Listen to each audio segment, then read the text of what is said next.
Hi, I'm Jacqueline of Vero, and today we're going to talk about a different and very interesting approach to sparkling wines. We're going to dive into the Petnat, ancestral method, and Col Fondo wine. So let's get started. So in the sparkling wine world, you might already be familiar with the two most common methods for making sparkling wine. Those would be the traditional champagne method or classic method, where a second fermentation happens inside the bottle after adding sugar and yeasts, and the more recent Charmat or Martinotti method, where the second fermentation happens in big sealed tanks. But originally, sparkling wine was made in a quite different way. Almost 200 years before the arrival of the méthode champenoise, or the traditional method, that was discovered by the famous Dom Pérignon, documentation shows frizzy wines were being enjoyed in 1531 around Limoux, a village in the Languedoc in France.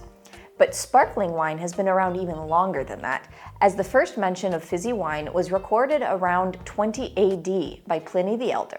So it's hard to claim that sparkling wine was really invented or even discovered, let alone in one place.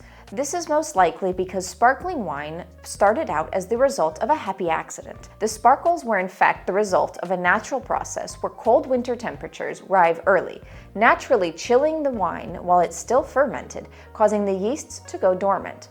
Appearing to be finished, the farmers would stopper and store the wine, thinking that it was all ready to go. But when spring arrived, the warming of the temperatures would wake up the yeasts, which would start to consume the sugars left over in the bottle, releasing carbon dioxide and creating the natural bubbles. So these bubbles are created by all of the extra carbon dioxide being absorbed into the wine, and voila, it sparkles. If the vessels, and in later centuries bottles, didn't explode from this added extra pressure, the resulting wines became fizzy but were slightly cloudy from the dead yeasty sediment, and were dry because the fermentation had fully completed and eaten all the sugar. This gave a bit of a bready flavor that was most likely also a little funky too.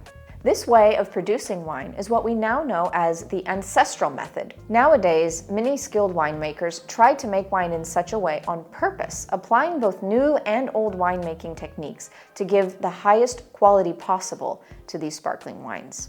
Now, let's move to Italy. Col Fondo in Italian translates to with sediment, and these are frizzante wines bottled with the lees. They are made in the ancestrale or ancestral method. And these Italian sparklers are bottled on their lees, they're not disgorged, and they have no dosage added. Col Fondo wines are commonly found as versions of Prosecco and Lambrusco, which are sparkling wines in their own right. Vino Col Fondo, Metodo Ancestrale, or Sui Lieviti, on the lees, are other ways to indicate sparkling wines that have been bottled on the lees in Italian. The choice to make this style today is a heartfelt decision to honor the sparkling winemaking heritage born in these regions, or the methods of their forefathers before the big tanks, or in Italian, autoclave, came on the scene. Both Proseccos and Lambrusco Col Fondos are variation on the ancestral theme. Some producers stick with the first fermentation method, chilling the original wine to halt the fermentation long enough to separate it of excess lees, and then bottling it along with some of the unfermented must.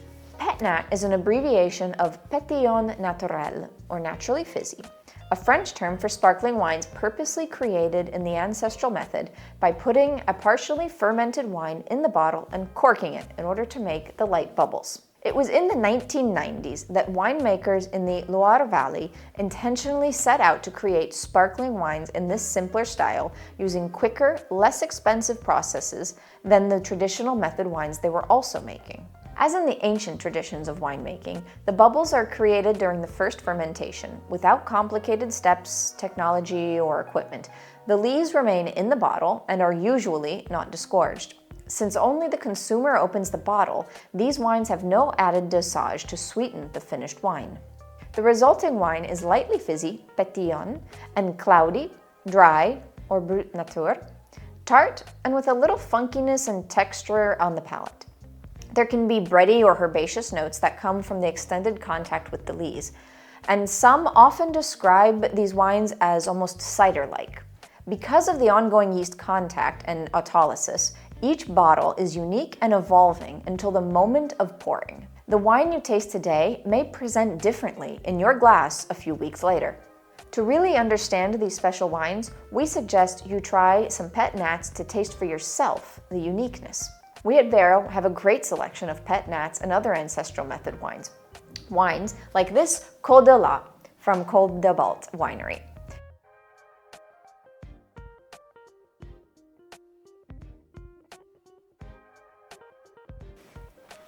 So, what do we have here with the Col de la? Well, in my glass, it looks like a lemon yellow, and it's slightly hazy from those lees that have been moved around in the bottle. And the nose, I'm greeted with this really intense bouquet of white flowers and a little bit of honeycomb and some apples. And the tasting it,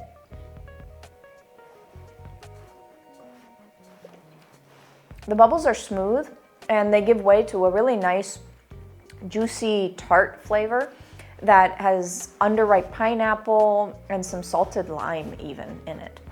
The dry palate has no residual sugar and is really nicely balanced with the juicy tart fruit, a creamy weight from the lees, and even a slightly chalky mouthfeel that is all washed away with that really cleansing acidity. Well, that's it for today. Thank you for joining me, and make sure to leave a like if you learned something. You can find this Col de la and many other ancestral method wines in our online shop at verovino.com, and you'll find the link to that in the description below. Thanks for watching, and I'll see you in the next video.